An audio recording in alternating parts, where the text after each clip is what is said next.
wow, good showing today. I mean, this is the prime hour. A lot of people just came back maybe from a weekend away. Everybody had off. A lot of students are back for UPenn, Temple, Drexel, Philadelphia universities. And tonight's a good night to run. The temperature is perfect. It's not too hot, it's not too cold. I did realize when I was kind of in a running mode, this was 2009 and 10, I loved running in the winter. I got the yak tracks to put on my shoes and everything. And we had a lot of snow those years. And really 2009, 10, 11. 11 we had blizzards. So, and I did run a couple times because what I experienced in January 2011 was really bad, but I reached out to a bunch of people. Like, I ran with someone who I hadn't run with in a long time, just to like not be alone. But anyway, loved running in the winter. Aside from the throat sort of, taking a beating, you get used to it really quick. But the yak tracks and just the beauty of it, and you're cool. So I'm not big on hot weather. So I always wonder how people fare in the heat running. I guess people acclimate to these conditions, or run at dawn or dusk, or so forth and so on.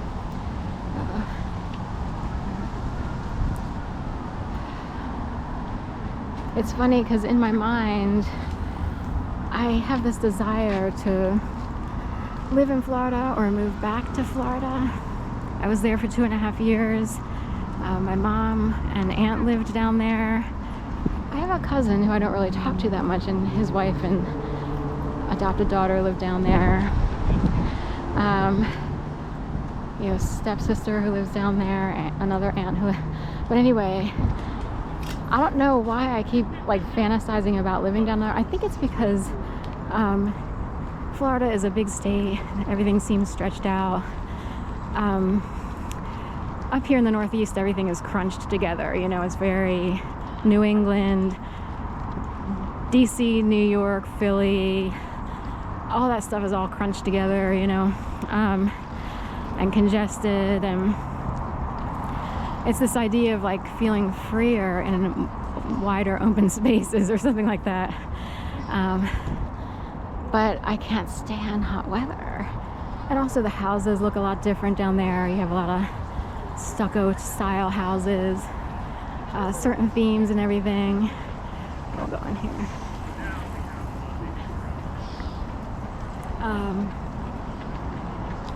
So anyway,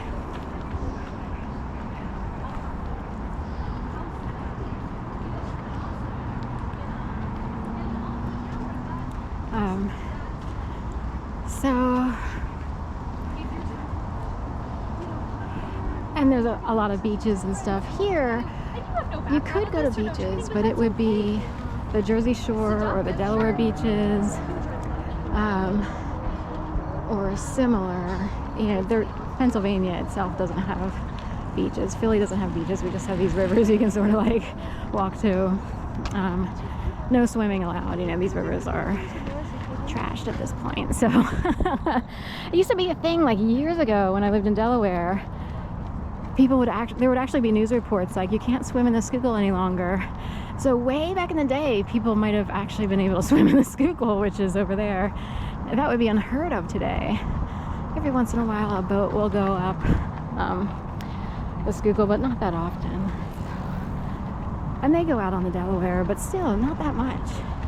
It's not that exciting, I guess. So here's the skate park.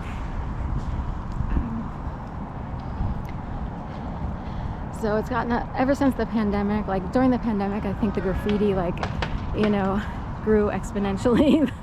So, I mean, it's not that many years old. We'll go through here.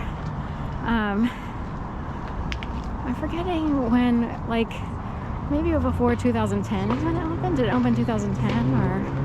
Anyway, there was a huge movement apparently, right around 2010, 11, 12. So that's around the time period when this opened. So technically it's not that old. And there was a little bit of graffiti at first. I moved to Florida, I come back and I'm like, what? They went to town with the graffiti while I was gone. So it's, you know, a lot more like Bronx, Brooklyn looking. But it's like Thomas Paine or Paine Skate Park.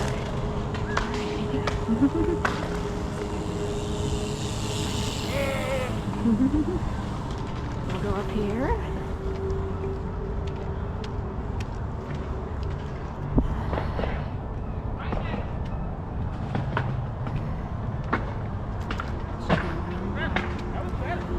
The art museum is over there. You can kind of see the sunset glistening against the art museum way over there.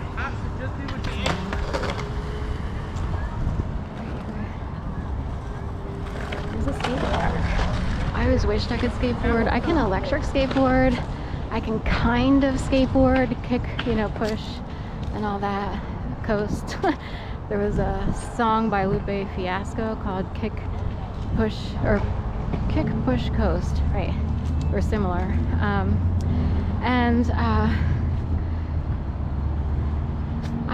I've had a lot of little tomboyishness internally, not necessarily always expressed.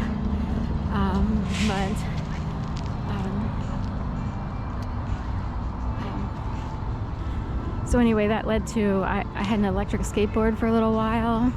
Totally awesome. I got it cheap through Swagtron. So if you ever want to try electric skateboarding, and then Swagtron is a cheaper alternative to your boost boards, which, you know, you're going up into your thousands, but Swag is like $200. So anyway, this is Eakin's Oval is over there. You can barely see, but with the lights, there's always activities there. It's in front of the art museum where Rocky ran up the steps. It's over there. That building way over there is the Philadelphian. We used to call it Geriatric City, and I called it well, it was known to be Geriatric City just because a lot of older people live there. It's a bunch of condos, but everything's in there. All your amenities, travel agent, hair salon, banking, insurance,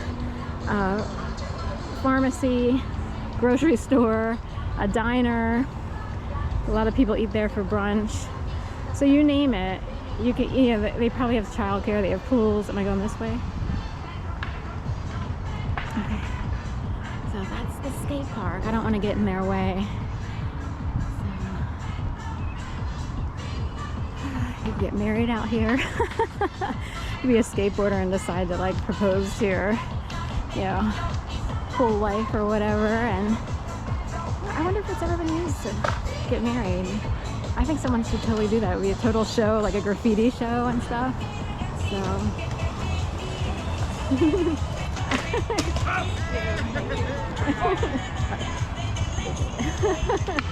right. It would be like kick,